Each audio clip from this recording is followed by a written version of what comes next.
The shuttle descended through the gray clouds of Kitharus 7, and Marcus Webb pressed his face against the cold window to watch the ice world grow larger below them. Everything was white. White mountains, white plains, white sky meeting white ground, until he could not tell where one ended and the other began.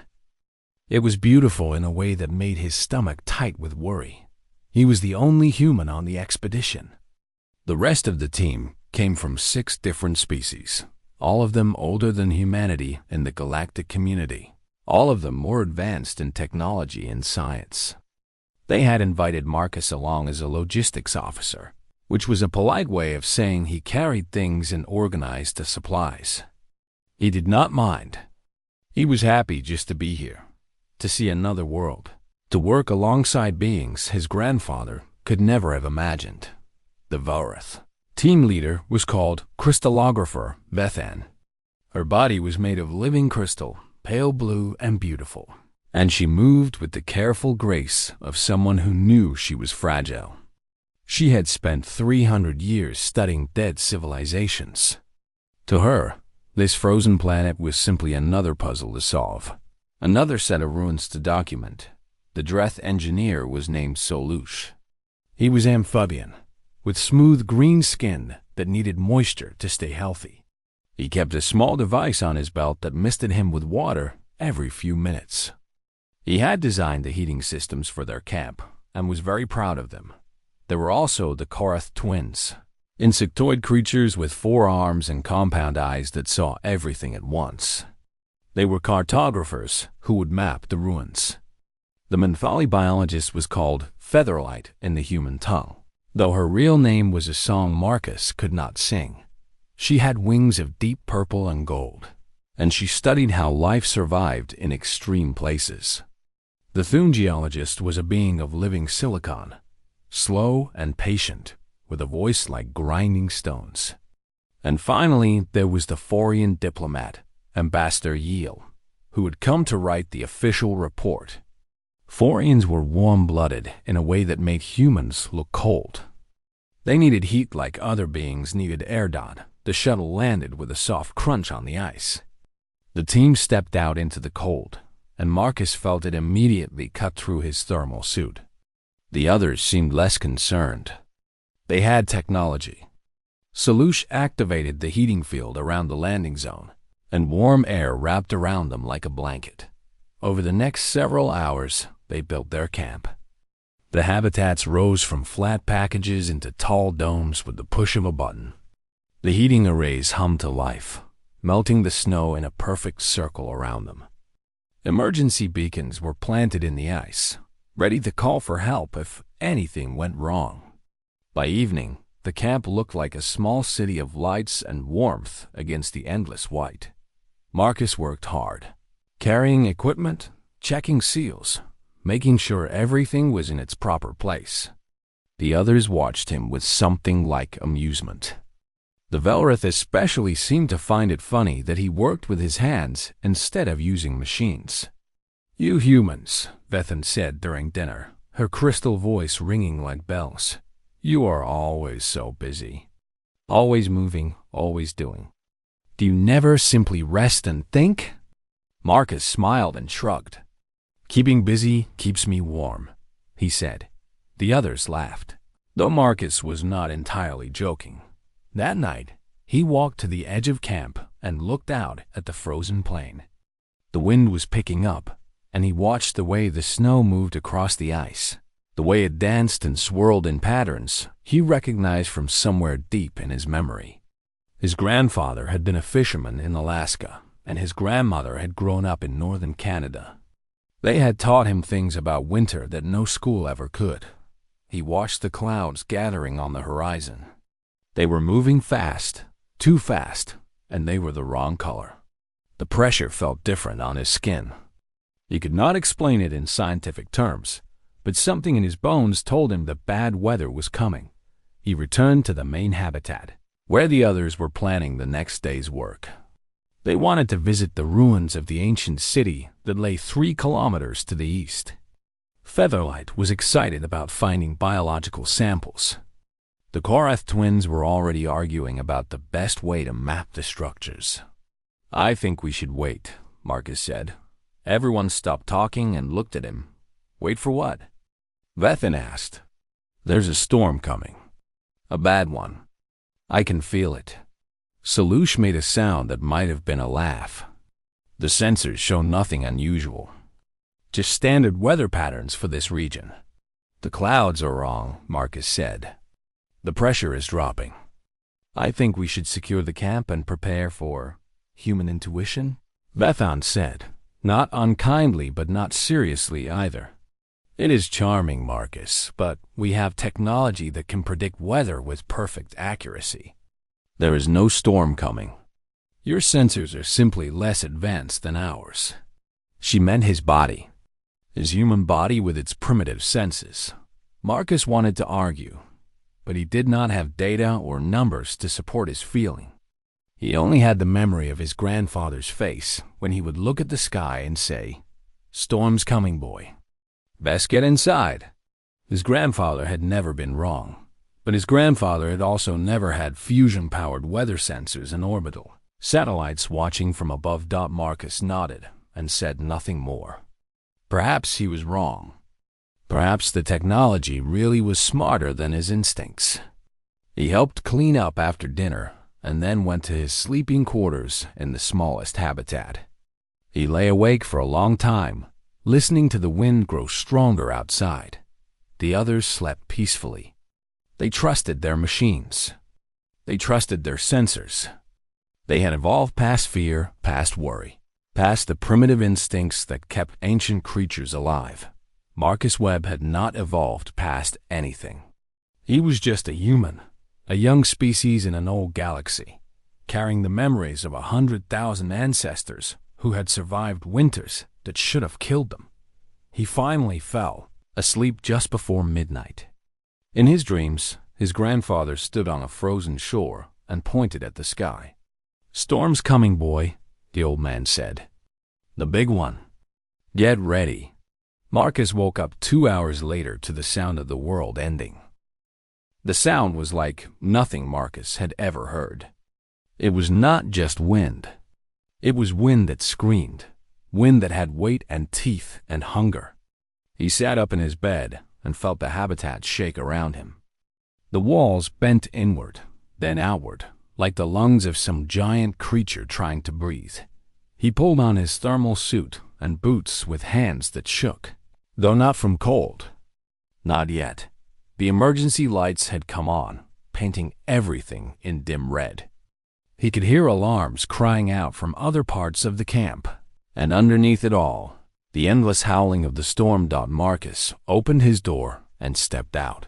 Into chaos, the world had become white and violent. Snow did not fall. It flew sideways, so thick that he could not see more than 2 meters ahead. The wind hit him like a solid wall, and he had to grab onto the doorframe to keep from falling. Ice crystals cut at his exposed face like tiny knives. Across the camp, he could see lights flickering and dying. One of the larger habitats had already collapsed, its walls torn open by the wind. The heating arrays were making strange sounds, high-pitched whines that hurt his ears. Even as he watched, one of them exploded in a shower of sparks and went dark. He pushed through the storm toward the main habitat where the others should be. Every step was a battle. The wind pushed against him from all sides, spinning and swirling until he lost all sense of direction. Only the dim glow of emergency lights guided him forward. When he reached the main habitat, he found disaster. The structure was still standing, but barely. The door had been torn off, and snow was pouring inside like water through a broken dam. The heating system was dead. The lights flickered on and off, casting strange shadows across the frightened faces of his crewmates. Vethan stood in the center of the room, her crystal body already showing tiny cracks from the sudden cold. She was pressing buttons on her communication device, but nothing was working. "The beacon," she said, her voice trembling for the first time since Marcus had known her. "The beacon is not responding. The electromagnetic interference is too strong." Solush was worse. His green skin had turned pale, almost gray, and Marcus could see frost forming on his gills. The amphibian engineer was curled up on the floor, shaking violently. Without moisture and warmth, he would not last long. The Farian diplomat, Ambassador Yeel, had stopped moving entirely. She lay on her side with her eyes closed, her body already going into emergency hibernation to survive the cold. But Marcus knew that Farians could only survive in hibernation for a short time. Without heat, she would die. The Karth twins were clicking at each other in their own language, their compound eyes wide with something Marcus had never seen in them before: pure terror.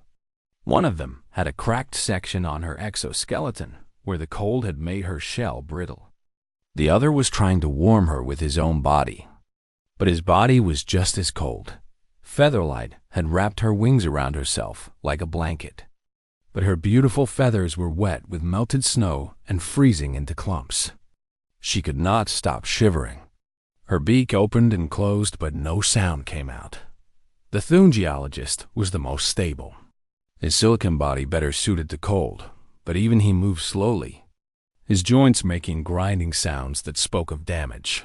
Marcus looked at them all and understood something terrible. None of them knew what to do. They were scientists and scholars, diplomats and engineers. They came from civilizations that had conquered the stars, built ships that crossed galaxies, and mastered the secrets of the universe. But they had also evolved past something that Marcus still carried in his blood. They had forgotten how to survive. For them, survival had always been guaranteed. Technology solved every problem. Machines kept them warm, kept them fed, kept them safe. They had never needed to learn what Marcus's ancestors had learned through thousands of years of ice ages and frozen winters. How to stay alive when everything else failed. Marcus felt fear, too. He felt the cold biting through his suit, felt his heart beating fast, felt the primal urge to panic and freeze and give up. But alongside the fear, something else was waking up inside him. Something old. Something inherited from grandmother and grandfather, from their grandparents before them. From every human who had ever looked at a deadly winter and said, "No, not today." He took a deep breath and felt the fear change shape. It became fuel. It became fire. "Everyone listen to me," he said, and something in his voice made them all stop and look at him. "The camp is lost. The technology is not coming back. But we are not going to die here. I need you all to trust me and do exactly what I say." Vethan stared at him with her cracked crystal face. "What can you possibly do?" "You are just, I am human," Marcus said. "And my species has been surviving storms like this for 100,000 years. Now get up. All of you. We need to move." He did not wait for them to agree. He grabbed Solush under one arm and pulled the shaking amphibian to his feet. With his other hand, he pointed at the Thune. "Carry the ambassador. Keep her close to your body. Your silicon holds heat longer than anything else we have." The Thune moved without question, lifting Yeel's hibernating body gently. Marcus turned to the others. "Stay close together. Do not let go of each other. We are going out into the storm, and if you fall behind, you will die. Do you understand?" They understood. He could see it in their eyes. For the first time in perhaps their entire lives, these advanced beings from ancient civilizations looked at a human and saw not a primitive curiosity, but a leader. Marcus led them out into the white death. The storm swallowed them whole.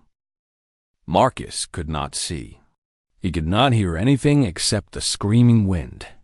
He could barely breathe as the cold air cut into his lungs like broken glass.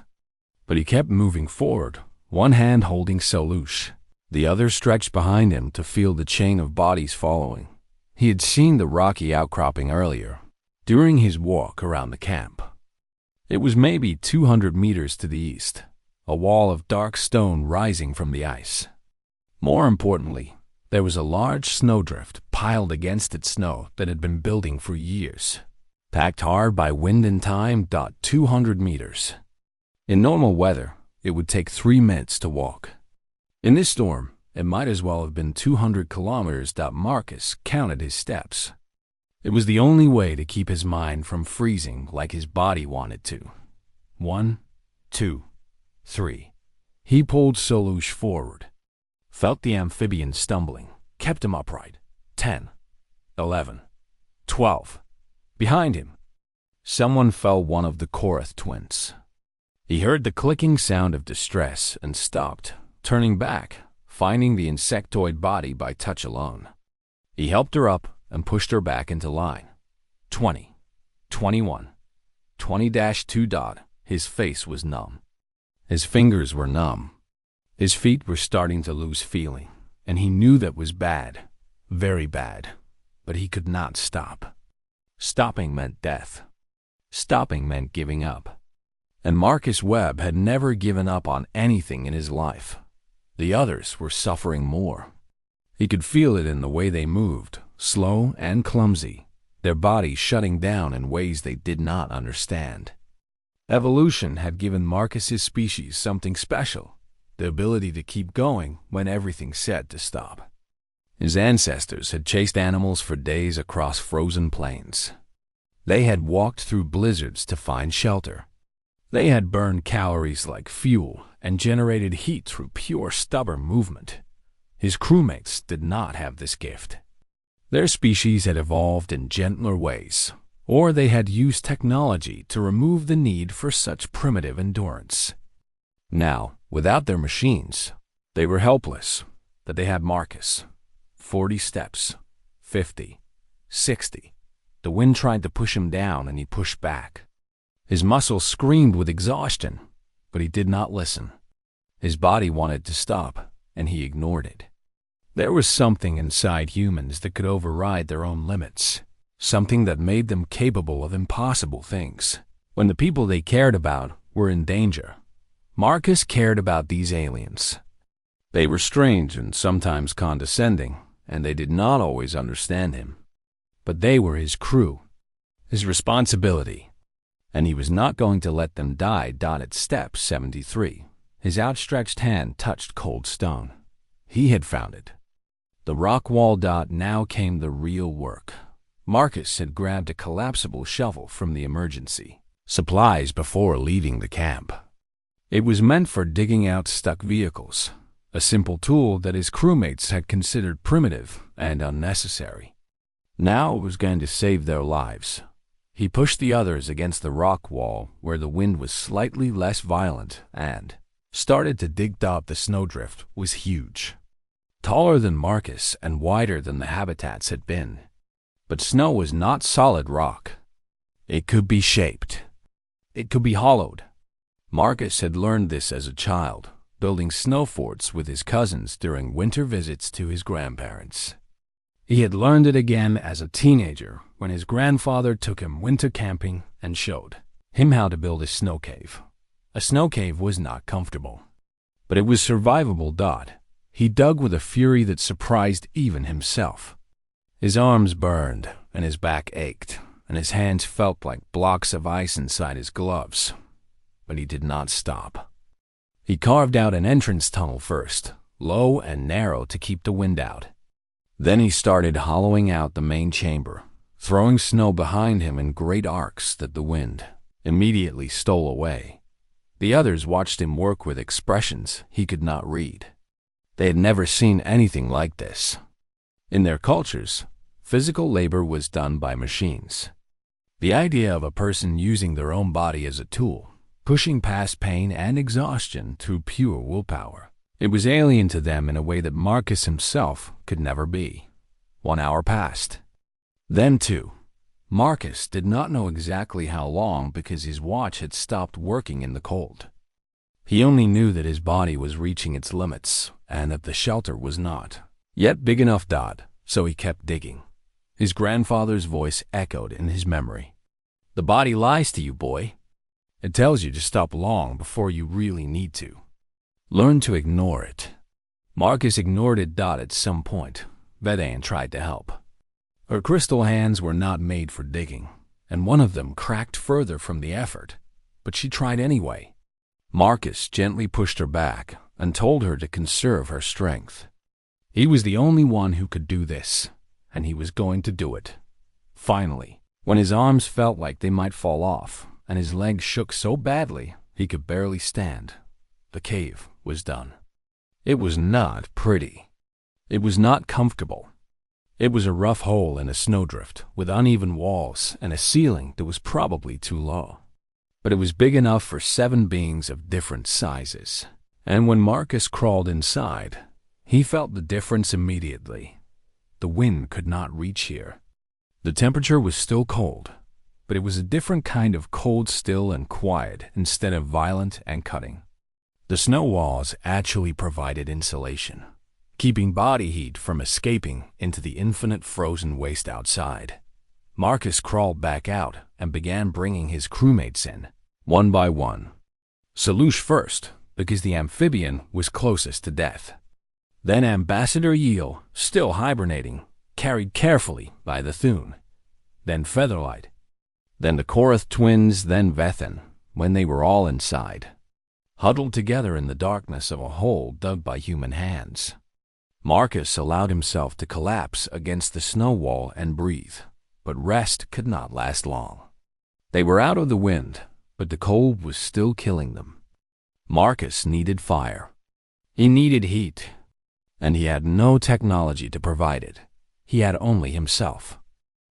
The darkness inside the snow cave was almost complete.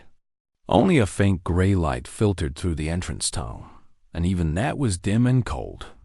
Marcus could hear his crewmates breathing, some fast and shallow, some slow and weak. All of them afraid. He needed to act quickly. His hands searched through his pockets and the emergency kit he had grabbed from the camp. Most of the high-technology items were useless now, screens dead, circuits frozen, power cells drained by the electromagnetic chaos of the storm. But Marcus had also packed things that his crewmates had considered primitive redundancies, chemical hand warmers. 12 packets of them designed for human use on cold expeditions. They worked through simple chemistry, no electricity required. Just shake them, and they produced heat for hours. Marcus started cracking them open. He placed 2 warmers against Ambassador Yeel's chest, tucking them under her clothing close to her hearts. Forians needed warmth more than any other species, and if she stayed in hibernation too long, her organs would begin to fail. He placed 2 more against Solush's neck, near his gills, where the warmth would keep his respiratory membranes from freezing completely. 2 more went to the Korath twin with the cracked exoskeleton, pressed against the damaged area to prevent further splitting. The remaining warmers he distributed among the others, 1 each, telling them to hold the warmers close to whatever part of their body felt most vulnerable. The hand warmers would not be enough. They provided small heat for small areas. To survive the night, they needed real fire. Fire, the oldest human technology. Older than writing, older than farming, older than civilization itself. Marcus's ancestors had mastered fire before they had mastered speech. It was burned into human memory in a way that went beyond learning. It was instinct. Marcus searched the cave for materials. He had brought some supplies from the camp, the 4 fleeing emergency rations, a first aid kit, pieces of plastic wrapping, the collapsible shovel. Outside, he had noticed pieces of the destroyed habitat scattered across the ice, torn apart by the wind. Some of those pieces might be useful. He crawled back out into the storm. The wind hit him immediately, trying to tear him away from the cave entrance. He held onto the rock wall and moved slowly, blindly, searching with his numb hands for anything that might burn. Plastic panels, fabric from a torn habitat wall, wooden handles from tools. The aliens preferred natural materials for grip, a small mercy. He gathered everything he could carry and crawled back inside. His crewmates watched him with wide eyes.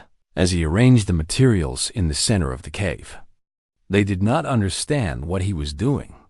Fire was something their species had left behind long ago, replaced by fusion reactors and energy fields. The idea of creating heat from burning matter was almost mythological to them. Marcus had no matches, no lighter, nothing that created flame with the push of a button. But he had knowledge, and he had two hands, and he had the desperate determination of a human fighting for his life. He took two pieces of plastic and began rubbing them together rapidly, creating friction. His grandfather had taught him this technique, though the old man had used wood instead of synthetic materials. The principle was the same: friction created heat. Heat created sparks. Sparks created fire. His arms were already exhausted from hours of digging. His muscles screamed at him to stop. But Marcus had learned long ago that the body's complaints could be overruled by the mind's will. He kept rubbing, faster, harder. His palms burned even through his gloves. His shoulders ached. Sweat dripped down his face despite the cold. Finally, after what felt like an eternity, he saw smoke rising from the plastic dot. He carefully transferred the smoking material to a nest of fabric scraps and breathed on it gently. Too much air would blow it out. Too little would let it die. He needed just the right amount, a skill his ancestors had perfected over thousands of generations. A tiny flame appeared. Bethan made a sound of wonder, her crystal body chiming with surprise. Even in her damaged state, she was amazed. "You made fire," she whispered, "with nothing but your hands." Marcus did not respond. He was too focused on feeding the flame, adding small pieces of material bit by bit, building it slowly from a weak flicker into a steady burning warmth. The fire cast dancing shadows on the snow walls, and for the first time since the storm began, the cave felt like something other than a tomb. Heat radiated outward. Not much. This was a small fire, made from limited materials, but enough. Enough to stop the dying process. Enough to give their bodies a chance to recover. But Marcus knew that heat alone would not save them. Their metabolisms were crashing from the cold and the stress. They needed food and water to fuel their internal fires. He melted snow in a metal container from the first aid kit, holding it over the flame until it became drinkable water. Then he made each of his crewmates drink. Some resisted. The Velreth did not normally consume liquids, and the Thune found the concept strange, but Marcus insisted. Water was life. Without it, their cells would die even if the cold did not kill them first. Then came the food. The emergency rations were designed for human nutrition, but Marcus had paid attention during the cultural exchange briefings at the start of the mission. He knew which species could eat what, which needed proteins, which needed minerals, which could not digest certain compounds. He divided the rations carefully, making sure each crewmate received something their body could use. They ate reluctantly at first. Eating felt like giving up, like accepting that the situation was serious enough to require such primitive sustenance. But Marcus made them understand that eating was not giving up. Eating was fighting back. Through the first night, he maintained the fire and monitored his crewmates. When the flames started dying, he added more fuel. When someone stopped shivering, which was actually a bad sign, meaning their body had given up trying to generate heat, he moved them closer to the fire and rubbed their limbs to stimulate blood flow. He told them stories to keep their minds active. Human stories about survival. About the explorers who had walked across Antarctica, pulling their supplies behind them. About the mountaineers who had climbed frozen peaks without oxygen. About his own grandfather, who had once been lost in a blizzard for 2 days and walked out, alive by following the wind. The aliens listened with something like awe. They had never heard stories like these. In their civilizations, survival was assumed. It was not a struggle or a triumph. It was simply the default state of being, guaranteed by technology. Humans had never had such guarantees. And somehow, that had made them stronger. 3 days passed inside the snow cave. 3 days of feeding the fire, melting snow, rationing food, and keeping everyone alive through pure stubborn will. Marcus did not sleep more than a few minutes at a time. Every time he closed his eyes, he jerked awake, afraid that the fire had died or that one of his crewmates had stopped breathing. On the third night, Ambassador Yiel finally woke from her hibernation. Her eyes opened slowly, and when she saw the fire burning in front of her, she began to weep with relief and confusion. Marcus sat beside her and put a warm hand on her shoulder. "You are safe," he said simply. "The storm will end. We will survive." And because a human had said it, with all the weight of human history behind the words, everyone in that cave believed him. On the morning of the fourth day, Marcus noticed something different about the light filtering through the entrance tunnel. It was brighter, clearer. The constant howling that had become the background noise of their existence had faded to something softer, quieter. He crawled to the entrance and looked outside. The storm was over. The sky was a pale blue, clear and empty of clouds. The sun hung low on the horizon, casting long golden shadows across a world transformed by ice and snow. Where their camp had stood, there was nothing but white, the habitats buried completely. The equipment scattered and destroyed, all evidence of their advanced technology, erased by the fury of nature. But they were alive. Marcus returned to the cave and told the others. For a moment, no one moved. They had spent 3 days in that small space, huddled around a dying fire, expecting death at any moment. The idea that it was over, that they had survived, seemed impossible to believe. Then Featherlight began to laugh. It was a strange sound, high and musical, like birds singing at dawn. The Korath twins joined in with their clicking language. Even Vethan, her crystal body still cracked and damaged, made a sound that might have been Joy. Ambassador Yiel looked at Marcus with her large, dark eyes. "You saved us," she said. "All of us. You kept us alive." Marcus shrugged.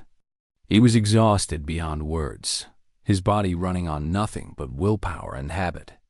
"I just did what needed to be done." "No," Salush said, his voice rough from 3 days of cold and recovery. "You did what none of us could do. What none of us even knew how to do." The amphibian engineer looked at his useless technology, the dead devices that had promised safety and delivered nothing.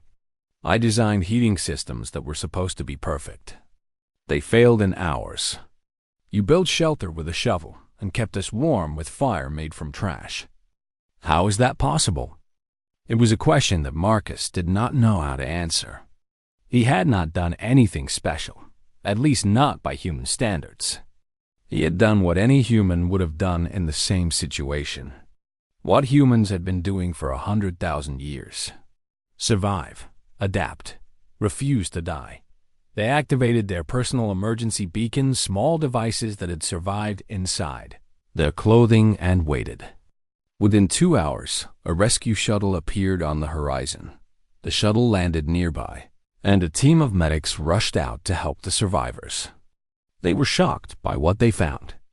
7 beings, including 1 human, alive and relatively healthy after surviving the worst storm Kitharus 7 had seen in a century. Their camp was gone. Their technology had failed. By every reasonable calculation, they should have been dead. But there they were, standing in the sunlight, breathing. The medical team focused first on the non-human members of the expedition. Their injuries were more severe, and their species less adapted to cold. Marcus was examined last, almost as an afterthought. His vital signs were stable. His body had held up remarkably well, though the doctors expressed surprise at the level of exhaustion in his muscles and the early signs of frostbite on his fingers and toes. "You should not have been able to do what you did," one of the doctors told him. "The amount of physical labor, the sleep deprivation, The cold exposure, your body should have shut down. Marcus just smiled tiredly. Humans are stubborn, he said.